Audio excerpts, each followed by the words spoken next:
has taken over. Let's go. It's Ferrall. Coast to coast. Steaks, chicks, stacks. You and I are going to make a lot of money. It's Ferrall, coast to coast.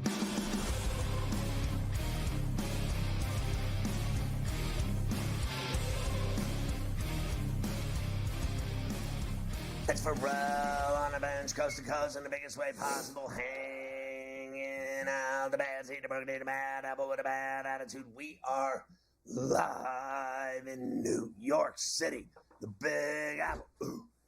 People dressed in plastic bags, directing traffic, some kind of fashion shake-it-up should be, along with the Tuddy and Tater King himself, the guru of golf, Carver High this afternoon, ladies. Mafia running it with Luke, I am your father. The rundown on a terrible Tal Tuesday. We've got Morency, a double shot from Vancouver this very hour. Plus, within the hour, Mike DeCourcy, the esteemed columnist from the Sporting News, Fox Sports, the Big Ten Network. And then in the second hour, Coach James Young, our SportsGrid betting analyst and the guru of hoops, all today on SportsGrid. It's smarter to be on SportsGrid, and don't forget to get the SportsGrid app on iOS and Android. It's free. You'll love it. You can watch the network on there, listen to the network on there, follow your favorite hosts, great stories, videos, highlights, in-game odds. It's got it all, the SportsGrid app. And make sure you follow us on X. You can watch us streaming live right now. It's SportsGrid-Live. All right, Carver High, we couldn't have been more wrong about everything concerning the Dolphins-Rams game last night, other than the fact that at one point I said, are we going to get screwed here and the Dolphins are going to win this game because no one in the world thinks that they're going to win, and certainly they did. Yeah, that was, let's just put it nicely, that was a snoozer last night. That was I actually did at one point in the third quarter, I dozed off, which I rarely do from Monday to Thursday night. Did you catch Cam Thomas hitting the three? You got the net game on to see Cam Thomas straighten the three? It was way better. I should have put that on because I was sitting there on the couch and I just by the With third, Birdman it was and Kustak, they're way better. It was such a bad football game. I mean, when teams are kicking field goals all night, I can't get excited about that. It was there was just something. But look, you know what it was? It was just two middle-of-the-road teams playing a primetime game. It was sloppy, wasn't great. The Dolphins win, so now their fans can run around for a few days and think that they're still alive for a playoff spot. The Rams I don't think lose. they are. You know, I was looking at it when this happened last night. They're one game back in the lost column now because they have 6 losses. Denver's got 5, who's in the last spot. And the next 2 weeks, they play the Raiders and the Patriots. So if they ever won those 2 games and got to 5 and 6, I guess you can make a case for them to be alive somewhat. But they're going to have to win a lot of football games in order to make that stick. I know Tyreek was saying that after the game, which we'll play later. Watch out for us. We're still in it. I'm not so sure, but they're maybe 3 they and are. 6. I mean, honestly, calm down. Yeah. We've seen them lose 6 times, and when you lose 6, you're very capable of losing 4 more at least. Very capable indeed, even with a couple of perceived soft opponents over the next couple weeks. Perceived. 7 because and there's 10. At best, 8 and 9 at best. And you're not getting a wild card at 8 and 9. No, you are not. I think that last spot in the AFC this year is probably 9, just because after the top 6, it's pretty weak for everybody else. But we shall see as we move forward. So we'll finish off Week 10 with the Dolphins and the Rams. We did have some other news today around the NFL, including another offensive coordinator getting chopped.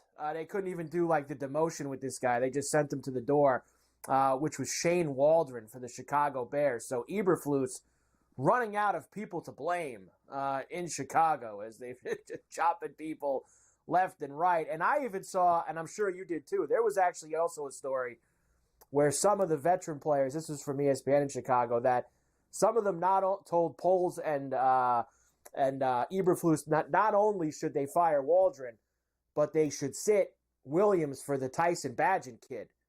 And that's what some of the players are telling them, allegedly, according to this story. So things are really bad in Chicago for the Bears.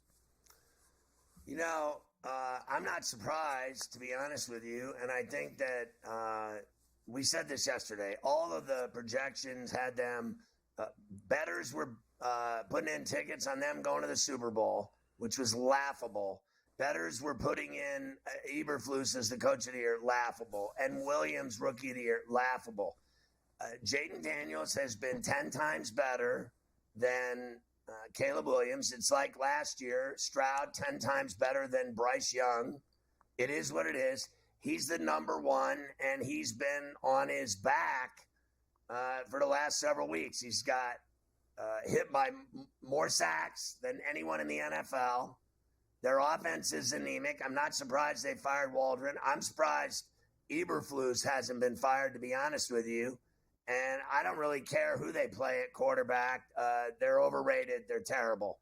And another thing, their defense, which was another Jets-type defense, they were turned up as one of the best defenses in the NFL. They were ranting and raving about how good the Bears D is. Their corners, lockdown corners. You can't pass against them. They are anemic. They can't stop a runny nose. Their defense is as bad as the Jets, and I'm done with it. I'm done listening to anything about the Chicago Bears. It is funny. I have told you this over and over for years. They have literally done nothing. They've stunk since the 85 Bears of Ditka that won the Super Bowl. The most dominant defense I ever saw in my life. The most feared defense I ever saw in my life. They have never come close. When they made the playoffs, Pinero shankopotamus field goal in overtime, whatever it was, they suck.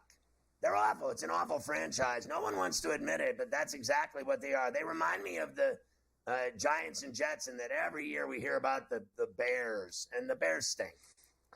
Bears, they do stink. I'm not going to disagree with you on that. What a shame. It really is out there in Chicago for them.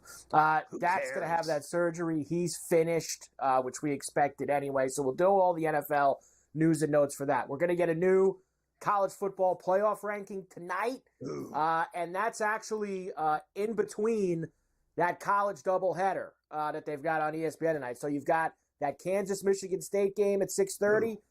They'll put the college football playoff rankings during the downtime, and then Duke-Kentucky right after it.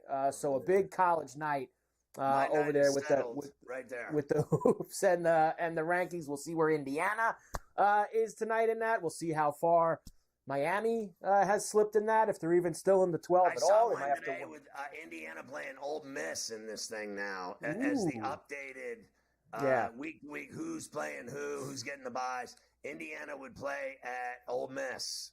Okay. Hey, if Indiana's playing anyone in the college football playoff this year, it's an unbelievable season for them, that's for sure. So we'll do all that. NBA Cup tonight starts. Now, I said this to you last year. I know it's dopey for them to create this thing out of nowhere, but I did think the games were a little bit better played than the usual November, December regular season games. So maybe we'll have some decent games tonight. Embiid's going to be back for the Sixers. You've got Clay returning to Golden State, so we should have some fun with the crazy-looking courts. Don't forget those. Yeah, I like that. I think Embiid's going to be out of touch in terms of game shape. And the reason why they are better games is because they're playing for money. There's money on the table. There's bags of money on the table for who goes to Vegas and who wins it. And that's just all there is to it. So it's like the basketball tournament. Whenever people are playing for money, the games get chippy. They certainly do. So we'll have all those games tonight. I'm looking forward to it. We got hockey tonight, too. Hockey.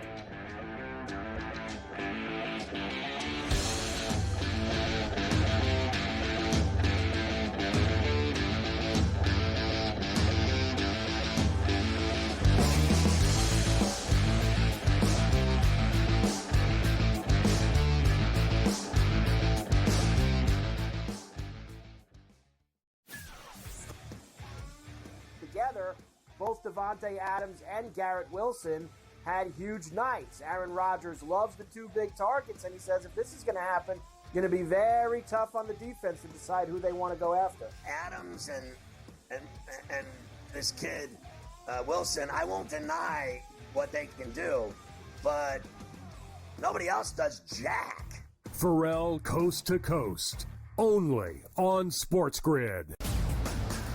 Grandma Bear, who owns the football team, probably comes in, gives a little, oh, man, you're such a good little boy out there. Congratulations, the way you coach this football team. I'm never going to fire you. Fortunately, I missed you pinching your own cheek because I was looking down and did not know we were getting. Oh, Donnie, you got such a good show there with that guy named Ben.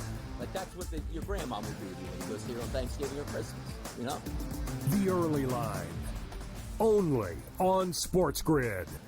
Anyone that's been to a sporting event, the atmosphere before a game, I think Game Time Decisions has that same exact atmosphere. This is our arena.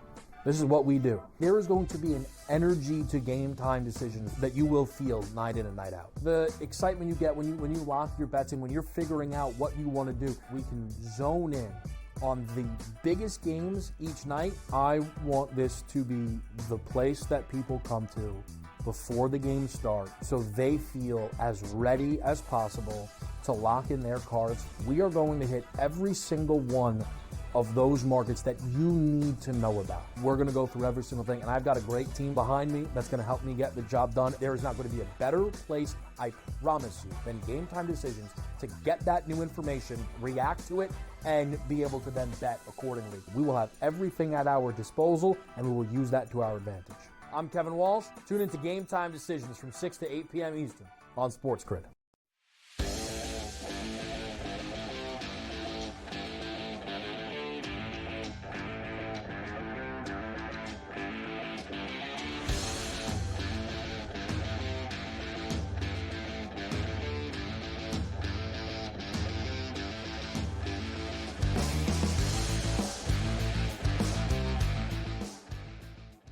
You can watch Sports Rage every night, 10 East with Gabe Morency, 7 West. You get him on Coast to Coast every day. Thank God, from Vancouver, a double shot as usual. Gabe, tonight the NBA Cup starts, and I was just talking about whenever they play for money, the games get, physical, and guys play harder, and that's just all there is to it. Like that basketball tournament, when that thing gets down to like the Final Four, those games are violent. And there's $1 million on the table. When they get to that last game, I mean, it is all-out war. And it's the same way in the NBA. These guys actually like playing for that money. They do once they get there, once they realize that there's money at stake. But a lot of players don't even know that it's a cup game or what's at stake. What does it actually mean? I think a lot of fans don't really know or care either, to be honest. It's an in-season gimmick. I can't pretend to care or to get excited about it. It's cool when they get to Vegas and they get into the Final Four and all that, and the teams do care. I'm not going to say that once you get there, but, the NBA, to me, it's just such a gimmicky thing here, Scott. You know what I'm saying? Let's just be real. Like, their players never play, so what, they have to, getting paid $48 million a year isn't enough. They need to add, like, another, you're going to get an extra $250K if you actually care and you actually show up. But I am intrigued tonight, Scott, by Klay Thompson's return to the Bay Area. And I'm seeing, like, from a sentimental standpoint, everybody's betting on Klay Thompson tonight. Right? Oh, well, Klay Thompson's going back to the Bay. Klay Thompson's going back to the Bay. His prop tonight, Scott, is 15.5 points. He scored 16 or more points once this year. Once. Yeah. All right? Like, the dude's scoring 9 points a game, 10 points. So what, suddenly tonight, because it's in San Francisco, he's going to go off? I'm not really buying that. Doesn't mean, he won't hit a shot or two, and there's going to be a sentimental moment along the way. But I'm going to be the anti-Klay fade tonight, Scott. I just saw a tweet from a sports book that said 94% of our bets are on Klay Thompson to go over 2.5 3-point shots made. I'm going to go under. Yeah. I'm going to go under. It's like, okay, you guys are all just betting because of this sentimental stuff. The numbers don't back it up. And listen, He might hit 3 threes and I'll lose the bet. I don't think he gets to 16 points tonight. And oh yeah, by the way, it's not like the Golden State Warrior players are going to say, oh, it's Klay Thompson's back. Why don't we let him score 30 points on us tonight? There's a lot of new dudes on this team, and just sort of it's a new, right? I mean, when you really look at it, they don't care, Scott. Exactly. They're going to shut his ass. They're just it's like, dude, you're not here anymore. I am. Good for you. You won a bunch of times. He's never mattered since those injuries, bro. He's never been. They let him go. They knew that he wasn't the same player. He's never been. When he went down there, he was donuts a couple games. It was embarrassing. There's no denying he can shoot. He's always been able to shoot, but he's not a main cog in that wheel in Dallas. For me, for Klay Thompson, if I was going to have him on a team, Scott, you bring him off the bench, hit some threes, you know what I mean? When your starting unit is not on the floor, but he's not a top-tier player anymore. I'm not trying to pick on him. He's a cool dude. I hope he has a great time tonight going back there, but I'm just going to be, I guess I'll be the Grinch that stole Christmas early here. I'm going under on Klay props. I don't think you're wrong. I really don't. And how do you think Embiid's going to do finally? It looks like we're going to see him. I say he's going to be fat and slow. Dude, I'd rather see Taylor Swift in like the press box than I would hear about Joel Embiid anymore. I'm so tired of this, dude, constantly. It's never me, only five players and this and that, and I'm going to play for I'm going to choose which best country to play for in the Olympics. I'm just done with Joel Embiid, pushing reporters around. Now, the reporter, was a jackass thing to write. I would have banned the guy, actually, if I was the Sixers. But I'm just tired of the Embiid act. The Knicks as well. All I heard before the year started about, the Knicks are like the big contenders to the Celtics. No, they're not. Like, okay, maybe, and look at the Knicks with their little 6-man rotation. Thibodeau's going to run these guys to death before Christmas time. They're going to be all worn out. So, this whole game, I can't feign excitement for this one either, to be honest with you, Scott. Tell me about I don't think much of the Sixers, Kelly, though. In the CFL playoff game, and that whole bit of him standing up with his leg broken. Yeah. He broke his fibula and shattered everything. That was pretty gory, man. His leg was shattered. He tried to stand up, and you saw his leg like wiggling. Yeah. No, he's a hardcore. He's a tough dude, but a lot of people think, Scott, it was sort of a little bit of karma in place here, as he was suspended for the first half of the season we don't really know what he did. They did a pretty good job of we don't know specifically. He did exactly this. Well, what did he do this time? He sexually harassed a team employee. Enough that he got suspended for half the year and warned if anything ever happens again, he's banned from the league. Yeah, the thing with Kelly is it's hard to give him the benefit of the doubt, Scott. I mean, this is the same guy that got drunk and, broke into the wrong house when he lived in Denver. And he literally, passed out in someone's bed. These things happen. Yeah. Fortunately, I've never done that. I've been pretty lit up before, Scott. I've done the wrong hotel room before. I've been on the wrong floor and rattling the door, scaring people. I'm like, listen, I'm really sorry. This is 7:14. I'm in 9:14. I'm really sorry about this. I've done that before, but I've never actually just woken up in someone else's house like Chad Kelly did. But you remember Chad Kelly, guys, Jim Kelly's nephew, Hall of Famer, all the talent in the world, played at Ole Miss, played at Clemson. Not for long at these places. Something always happened, right? I think he transferred from Clemson, but then he went to the Denver Broncos, a bunch of arrests, and he's in the CFL, and he just broke his leg. So who's in the Grey Cup final now? It's Toronto and Winnipeg this Sunday. Can you tell me Winnipeg had the best team in the league? Yeah. This is their 5th consecutive Grey Cup championship. Really? They've lost the last 2, though. How about this, though, Scott? For people wondering about the CFL, this is the 111th championship game, bro. He's been around, man. Crazy.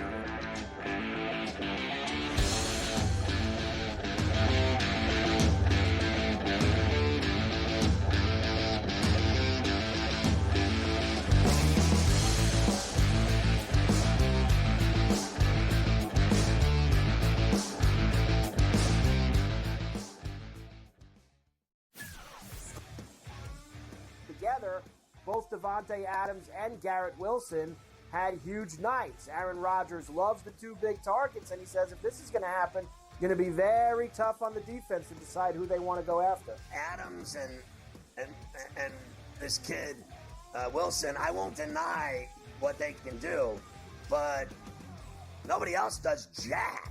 Ferrall Coast to Coast, only on SportsGrid. Grandma Bear, who owns the football team, probably comes in, gives a little, oh, man, you're such a good little boy out there. Congratulations, the way you coach this football team. I'm never going to fire you. Quarterly, I missed you pinching your own cheek as I was looking down and did not know we were getting. Oh, Donnie, you got such a good show there with that guy named Ben. Like, that's what your grandma would do when you go see her on Thanksgiving or Christmas, The Early Line, only on SportsGrid.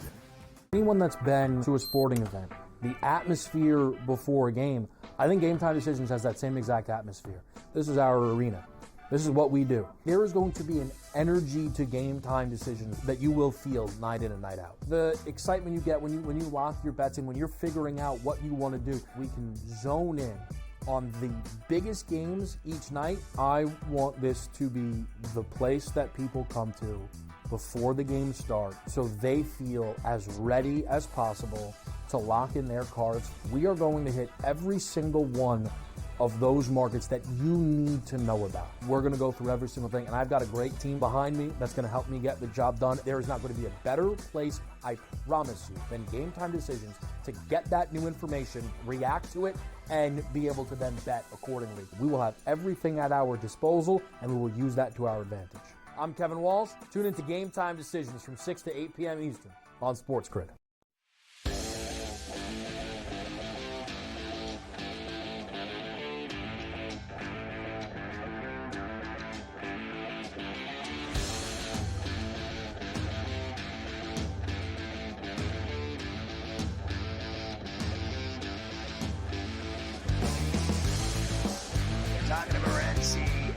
Shift gears now. Well, first of all, you said that the spread was 10.5 in the Grey Cup, and it's in Vancouver Sunday, and obviously Winnipeg's favored.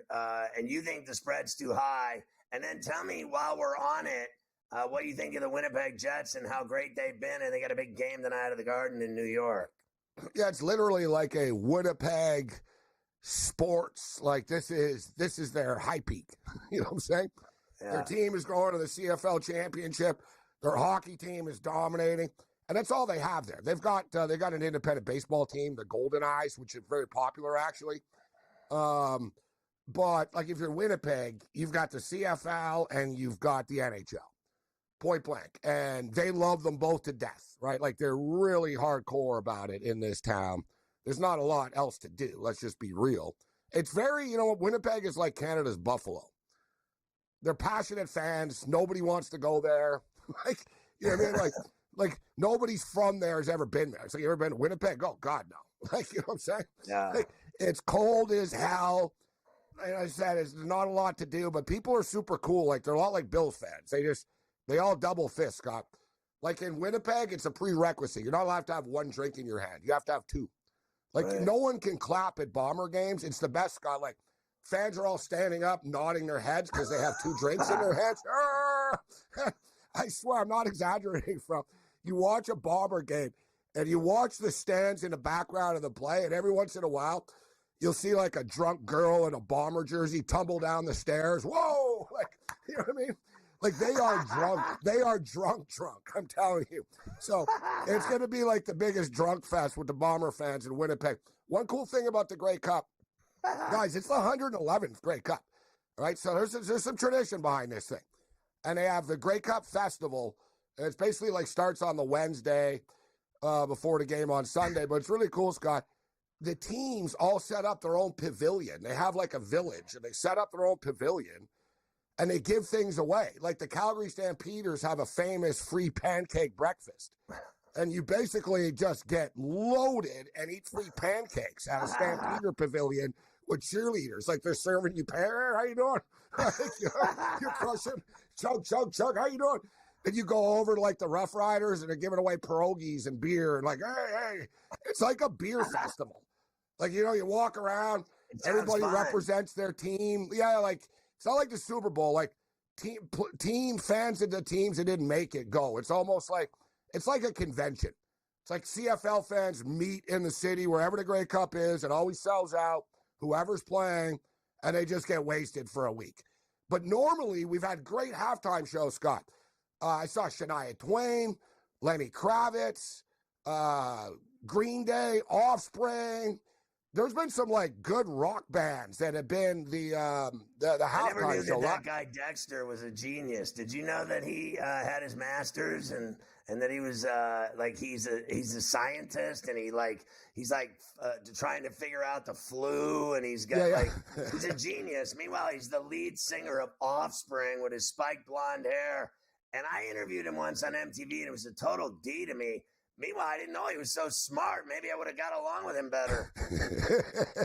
Yeah, he's a I different. just thought he was a rock star trying to show me up. Anyway, what about the Jets tonight against the Rangers at the Garden?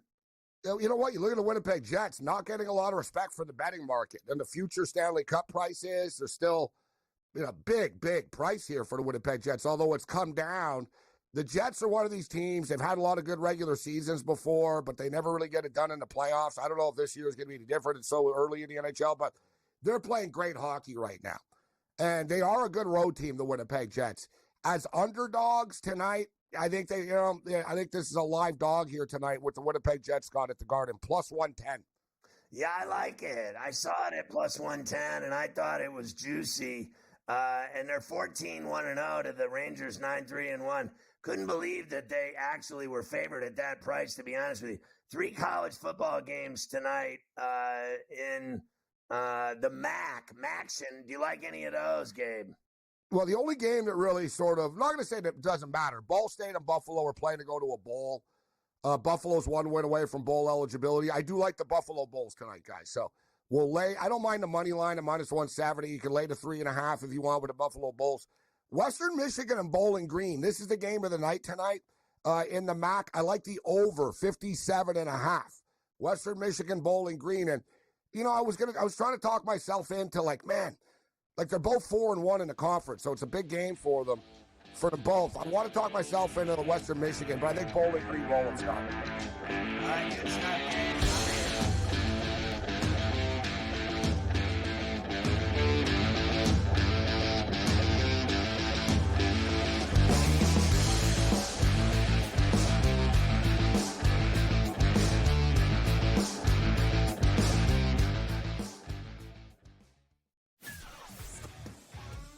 Together, both Devontae Adams and Garrett Wilson had huge nights. Aaron Rodgers loves the 2 big targets, and he says if this is going to happen, it's going to be very tough on the defense to decide who they want to go after. Adams and this kid, Wilson, I won't deny what they can do, but nobody else does jack. Ferrall Coast to Coast, only on SportsGrid. Grandma Bear, who owns the football team, probably comes in, gives a little, oh, man, you're such a good little boy out there. Congratulations, the way you coach this football team. I'm never going to fire you. Quarterly, I missed you pinching your own cheek. As I was looking down and did not know we were getting. Oh, Donnie, you got such a good show there with that guy named Ben. Like, that's what your grandma would do to you when you go see her on Thanksgiving or Christmas, The Early Line, only on SportsGrid. Anyone that's been to a sporting event, the atmosphere before a game, I think Game Time Decisions has that same exact atmosphere. This is our arena. This is what we do. There is going to be an energy to Game Time Decisions that you will feel night in and night out. The excitement you get when you lock your bets in, when you're figuring out what you want to do, we can zone in on the biggest games each night. I want this to be the place that people come to before the game starts so they feel as ready as possible to lock in their cards. We are going to hit every single one of those markets that you need to know about. We're going to go through every single thing, and I've got a great team behind me that's going to help me get the job done. There is not going to be a better place, I promise you, than Game Time Decisions to get that new information, react to it, and be able to then bet accordingly. We will have everything at our disposal, and we will use that to our advantage. I'm Kevin Walsh. Tune into Game Time Decisions from 6 to 8 p.m. Eastern on SportsGrid.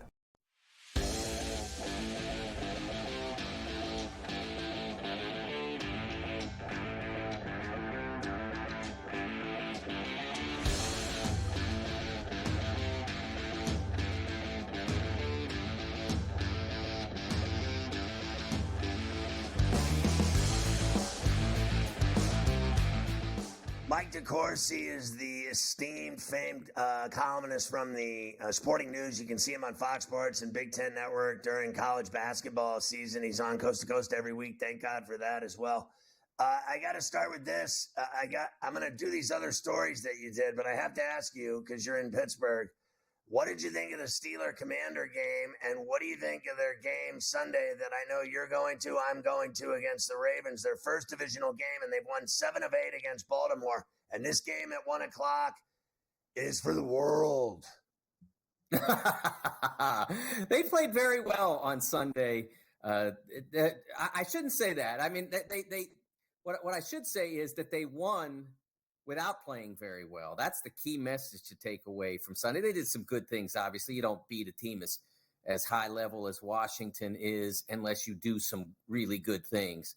But they made some significant mistakes. The fake punt on their own 16-yard line was a significant. They've tried to pass it off and spin it in various ways, but it was a mistake. They had that great look with their gunner not being covered, but you don't do that at that stage in that spot of the field.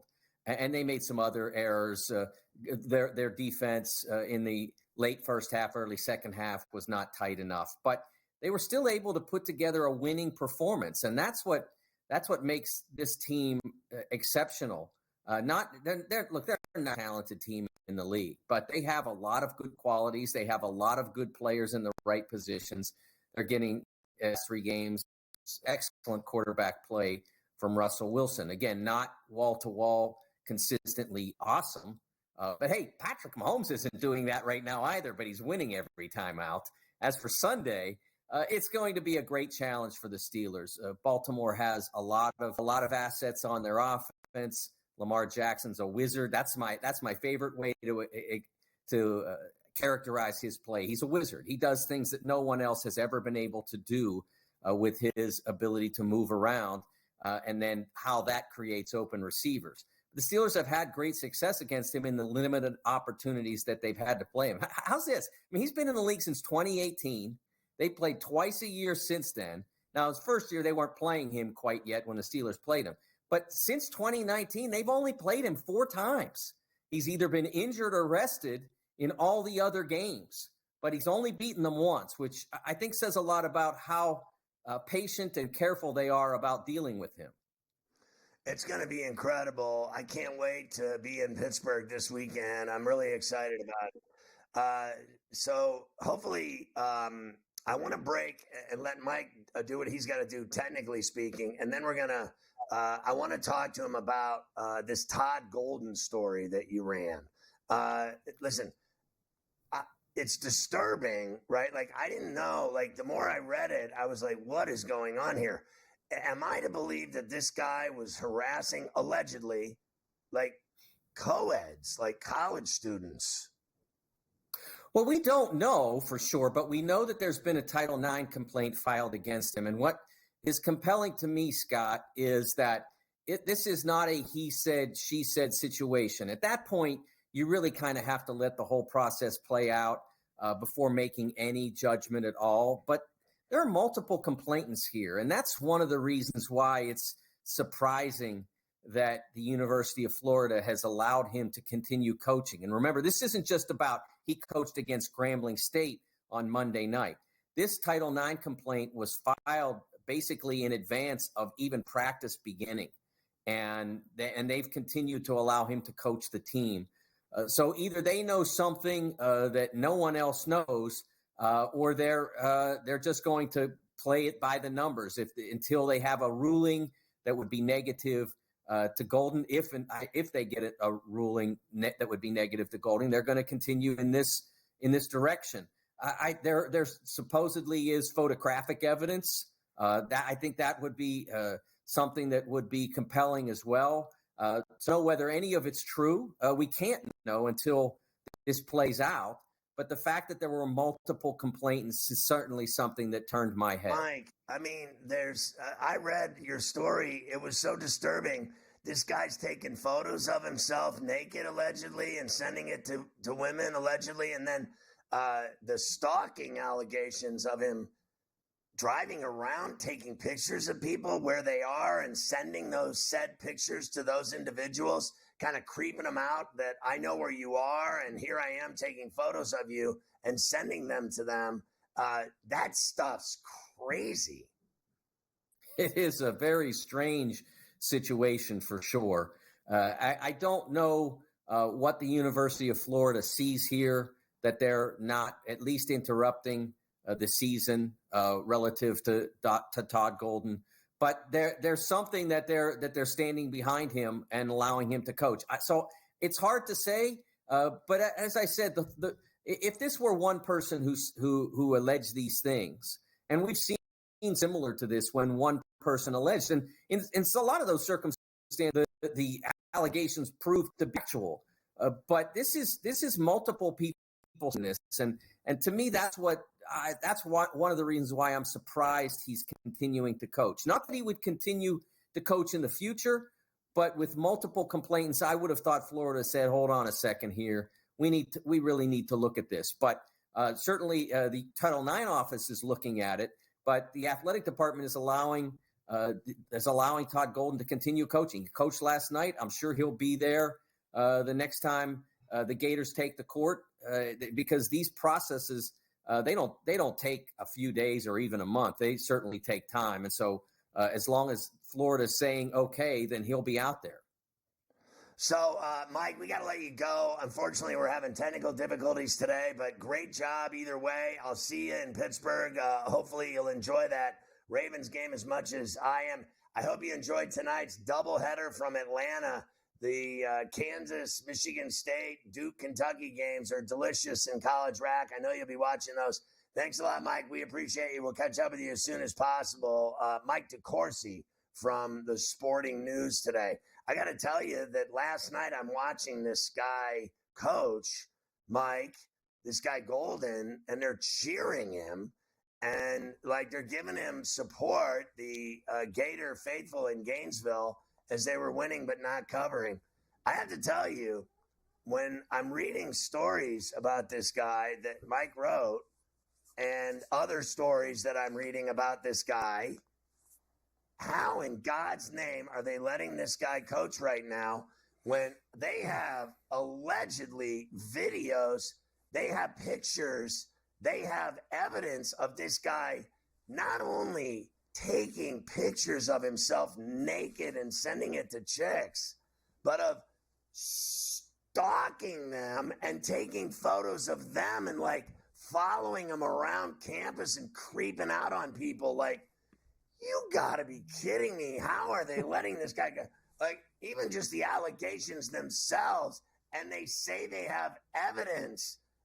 When you have evidence and you have pictures and you have proof that this guy's doing this stuff and he's denying all of it, he says he's suing everybody, but they have evidence against this guy. How in God's name is this school letting this guy coach? He sounds like a pervert. Doesn't sound like he should have been on the sidelines against Grambling last night, is really what it kind of comes down to. Like, you probably, what is happening here? Like, even if you want to say, all right, coach, let us do some investigation here. Let us figure out what's going on. Maybe have someone else on the bench coach the game instead of him last night, or until you have this figured out. Bad optics all around, especially when they have that much juice and evidence floating around in those stories. It's pretty bad. What in the hell is going on down on that campus when the men's basketball coach is creeping out on people? Like, what is wrong here with this picture? I got to tell you, it's very disturbing.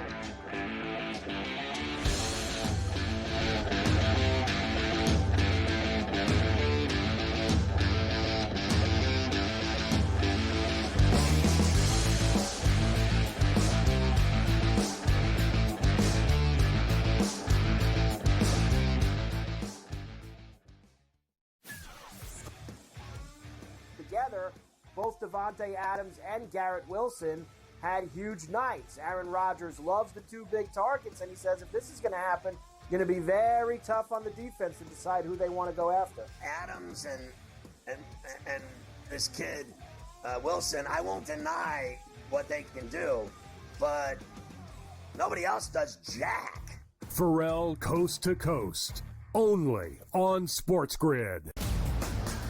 Grandma Bear, who owns the football team, probably comes in, gives a little, oh, man, you're such a good little boy out there. Congratulations, the way you coach this football team. I'm never going to fire you. Tournament I missed, you pinching your own cheek?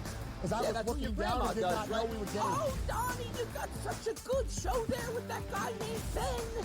Like, that's what your grandma would do when you go see her on Thanksgiving or Christmas, The Early Line, only on SportsGrid. Anyone that's been to a sporting event, the atmosphere before a game, I think Game Time Decisions has that same exact atmosphere. This is our arena. This is what we do. There is going to be an energy to Game Time Decisions that you will feel night in and night out. The excitement you get when you lock your bets in, when you're figuring out what you want to do, we can zone in on the biggest games each night. I want this to be the place that people come to before the games start so they feel as ready as possible to lock in their cards. We are going to hit every single one of those markets that you need to know about. We're going to go through every single thing, and I've got a great team behind me that's going to help me get the job done. There is not going to be a better place, I promise you, than Game Time Decisions to get that new information, react to it, and be able to then bet accordingly. We will have everything at our disposal, and we will use that to our advantage. I'm Kevin Walsh. Tune into Game Time Decisions from 6 to 8 p.m. Eastern on SportsGrid.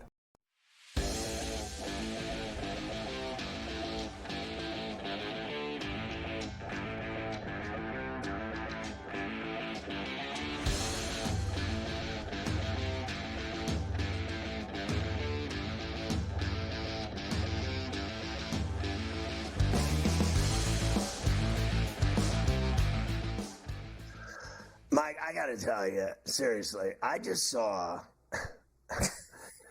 Joe Lunardi is doing bracketology, and we're in like the 9th day of the college basketball season. My man has already got Kansas as the top seed and San Diego State the first team out, Michigan the last team in. He's got Can't do it. The last I four in refuse. BC, Maryland, Miami, Michigan. Should it I be refuse. against the law to start doing bracketology that like 9th day of the season, this guy's already putting out who's going to be in the NCAA tournament? I mean, what is happening to the world? Like, this shouldn't even be allowed. I think no one should even mention anything about the NCAA tournament or their at-large berths or their top seeds until, at a minimum, February the 1st, which is 1 month before. But because I know the world that we live in, I'd even take January 1st. Because I know they got to pump Lunardi out there. Week. They're going to do They it gotta pump every him out. week, the entire season. Doing bracketology in the middle of November when teams haven't played, there are teams that haven't even played 2 games yet. What's Indiana played? 1 game? UConn played 2 games. 2 games, 3 games, tops, is the most ridiculous thing ever. And I understand you need to justify paying Joe and the other big bracketologists all across the country their salaries by make sure you're churning out that bracketology content.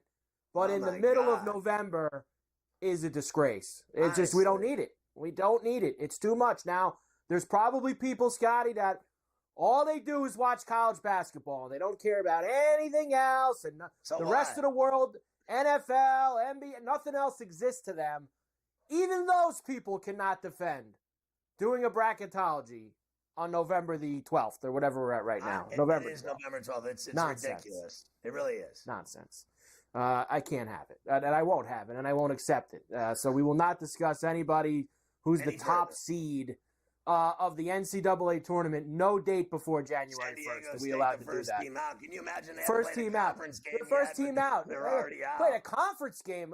They played anybody yet? Like, I mean, we play some games. Tonight. They play I mean, you gotta be kidding me with this stuff. All right, let's get rolling here today. We got a lot to do on Coast to Coast. Let's get this awful game from last night out of the way. Dolphins beat the Rams 23-15 at SoFi on Monday Night Football to finish off week number 10. The Dolphins actually scored on the first drive of this game, and they never looked back.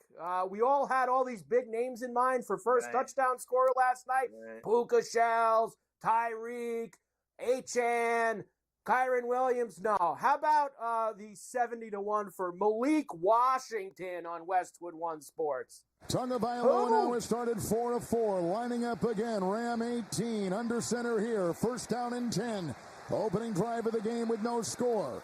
Tua under center, tight end in motion. There's the snap. It's the end around, coming to Washington 20. Got a block 15. Numbers 10, near sideline 5. Pylon, dive, touchdown, Miami. Oh, what a statement. On the game-opening drive, they go 70 yards. And an 18-yard touchdown run by Malik Washington, the celebrated rookie out of Virginia. Yeah, I have to say, I'm sure that they're excited, the Dolphin fans. I got some friends, you do too. JJ's a Fins fan. My guy, Florentine, a Fins fan. But that was the most boring football game last night. Honestly, I was picking my nose. I told you, I switched to the Nets game, and I'm a Knick fan. But here I am watching Ben Simmons play in New Orleans. And it was way better than that crappy Monday Night Football game. My favorite part was when they had, what did they have, like 5 straight possessions with a turnover? Like they just kept handing it back and forth to each other. You take a pick and I'll take a fumble and then you take a pick. It was tough. But afterwards, Tyreek, and by the way, Tyreek Hill caught a touchdown pass. First time since week 1 for him to find the end zone. And he said afterwards, we still in this. Monday Night Football, baby. Miami Dolphins. Fins for the win. Big dog, dog. Hey, don't count us out, though. Don't count us out. Here we come. Don't count him out. Don't count him out. Your boy's playing with a torn ligament in his wrist, by the way. That's his injury. He also blames the popo for some of it. I have heard he did say that, right? It's been bothering him since that week 1 incident outside of Hard Rock. The cops roughed him up is what he is going for. Of course, Tua played well. Did you see the play on the one interception where he tried to throw his head at the guy? What is he doing, bro? I have no idea what he was doing. Why is he diving at some guy's knees with his helmet? It doesn't make a lot of sense. But he is okay afterwards, and he's playing, and why is he playing well and playing period, Scotty? Well, as most of these guys like to tell us, there's a higher power at play. Well, right? I would say for me growing up, none of this had been because of me. Like my faith is what I would say is what holds me true to who I am. And I mean, it's been nothing but God. Like I've been very blessed since a child. Dolphins fan? You know, I've been really good since I was little. Alabama fan too. And it's been by the grace of God, and you know, my faith, being able to rely on prayer, rely on all of that, rely on Him when times get tough. So all of that. So Nick Saban had nothing to do with all those national championships. It's God that's the Alabama convincer. He's the one that handles all their business, and then he's moved on.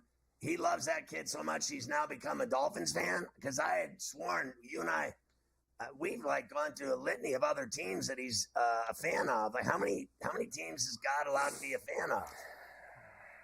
It seems like he's a fan of everyone except the Jets, the Clippers. Yeah. It seems like he's a fan of everyone. The Giants have won, so we can't put them in the bucket. But he turned on them, though. They're a bunch of sinners. He's making them pay. Deal with the devil to beat the undefeated Pats. He's made the Giants pay ever since for that.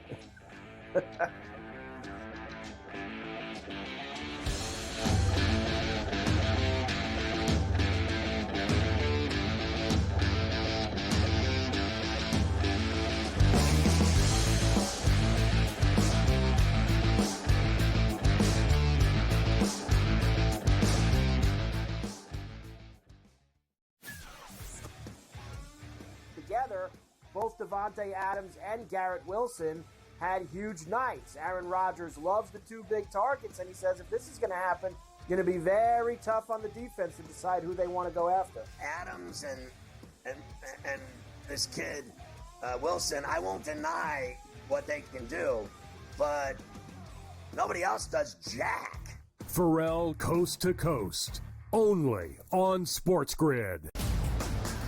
Grandma Bear, who owns the football team, probably comes in, gives a little, oh, man, you're such a good little boy out there. Congratulations, the way you coach this football team. I'm never going to fire you. Told me I missed you pinching your own cheek? As I was looking down and did not know we were getting... Oh, Donnie, you got such a good show there with that guy named Ben. Like, that's what your grandma would do to you when you go see her on Thanksgiving or Christmas, The Early Line, only on SportsGrid. Anyone that's been to a sporting event, the atmosphere before a game, I think Game Time Decisions has that same exact atmosphere. This is our arena.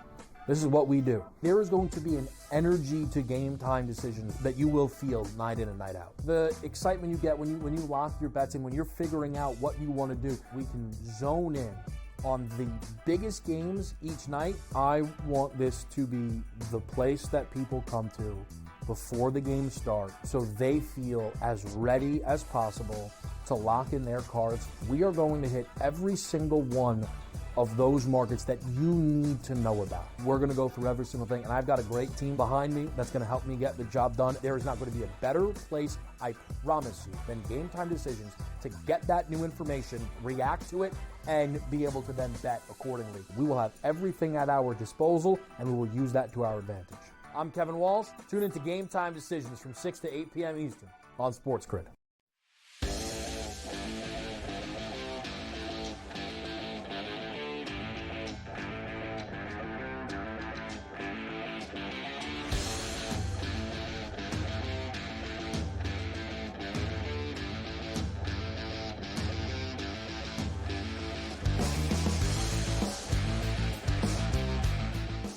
So what is McVay saying after that 5-field goal disaster? Yeah, not a great night for Sean McVay's Ram offense as they now fall to 4-5 in the NFC. Here's McVay's assessment. Not very good. Sean, rarely do we see your teams look sloppy. Is that accurate tonight? Yeah, I think there's been a lot of instances where really we haven't been consistent enough, especially when you just look at it from sloppy. Yeah, I mean, there was some, execution that has to be better. And I want to be able to go back and look at the tape. But these are things that we have to be able to clean up if we want to be the type of team. And especially from an offensive perspective, we've got to be able to play better and consistently execute better with 11 as one. I mean, there you go. Very exciting. Sloppy, I guess, would be the word for them. That's for sure. But 4-5, they're still only, a game and a half out in the NFC West, and they get to play the Patriots this week. So I guess that can get you back on the horse. I'm not sure about that anymore. I thought the Bears they're taking the long trip to Foxborough for an early kick on Sunday. Because I saw some people last night say, no doubt about it, Rams just get back next week, 5-5, they're playing the Pats. That's an early Sunday kick across the country for them. I know the Pats aren't great, but we've seen them already give some people problems. And if I see that Ram team last night playing, they can absolutely be beat by anyone. The team that I watched play last night. I didn't recognize Stafford or any of them, and I thought the Dolphins defense, for the most part, shut them down. They were very physical. It is what it is. I still thought the game was awful. I'm sick of talking about it. Dogs went 11-3 against the spread in Week 10. So the Dogs get back. You showed me yesterday, remember? And you're like, watch, they'll go out and win, and they did. Yep, the Dogs barked all week long. That's for sure. So there you go. We're on to Week 11 now, and the Bears are on to Week 11 as well, as they chopped their offensive coordinator Shane Waldron earlier this morning. I told you at the top of the show about the other story that some of the veterans wanted Caleb Williams benched as well. Now, this was Eberflus yesterday, obviously.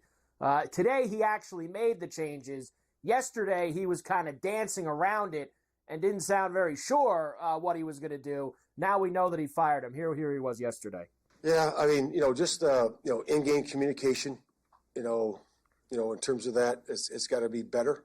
The adjustments, the tactical adjustments need to be better, with that on all sides. and everything's on the table. Dead man and it's walking, important this that we guy. look at everything and we take the time to get that done. What is the process and the timeline for you of getting to the end of that? Yeah. I mean, it's got to be fairly quick. I just think that right now it's to come out here less than 24 hours and make all those changes or changes that you want to make. So he did it in 36 instead. I have those 24 answers. was I'll good, get them but to 36 you. was okay. And I'm just not at that point right now. Now listen, These are newsflash, stiff. While he's out there getting rid of his assistants, I guarantee you, upstairs above him, they're plotting his removal. I would not be surprised, and I know I saw some people, I think I even saw Ranieri mention this morning here. I wouldn't be surprised if they clean the entire house out. That GM, Poles, Eberflus, they might rip it down to the studs. That guy Warren runs after the this. whole thing. He's the president. He's going to get rid of everybody except himself. And just start over. Just completely start over and find someone who thinks that they can make Caleb Williams into a big-time NFL quarterback. You allegedly have the quarterback. You took him first overall. I know one thing. They're playing. Honestly, was how cocky he is, that kid. He thinks he's the cat's ass. And, he thinks he's better than everybody that came into this draft. And he's far from it. He is far from all of his grandiose predictions of how wonderful he is. I mean, I've already expressed to you, Jaden Daniels lapped his ass. I mean, this guy is so far down the road from Caleb Williams, he can't even see him in the rearview mirror. I guess some of his teammates feel the same way since they want this Tyson Bagent to be playing over him. He's up to USC. He won that Heisman Trophy because he was great 1 year. He was great. But after that, once he got rich and famous off of it, he never played well again. What did he ever do after that but lose? He never did anything in the Pac-12 after he got that Heisman Trophy, and that's a fact.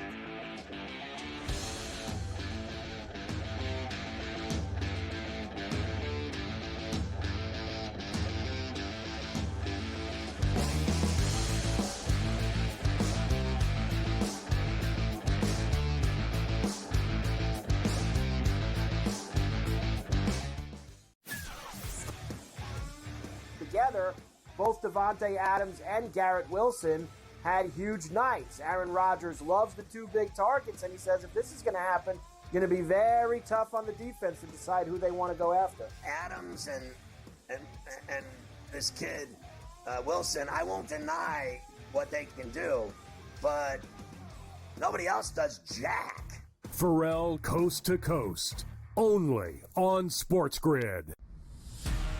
Are they definitely done with Daniel Jones from this point? And any shot that Dable is off the sidelines, meaning he gets fired before next season? They have a general manager in Joe Shane. Every big move has to get approval by ownership. So look, the bottom line is they don't know who their future quarterback is past this season. Tommy DeVito's clearly not the answer. They don't have Drew Lock's not the answer. Pro Football Today, only on SportsGrid. A lot of concern, I would say, for Georgia in Carson Beck. 3 interceptions once again. His third 3-interception game in the last 5 for UGA. You can argue if they had Alex Orji as their starting quarterback for Georgia, they would be perfect and unbeaten right now just by not turning the football over and running it with your talented backfield. The Early Line, only on SportsGrid.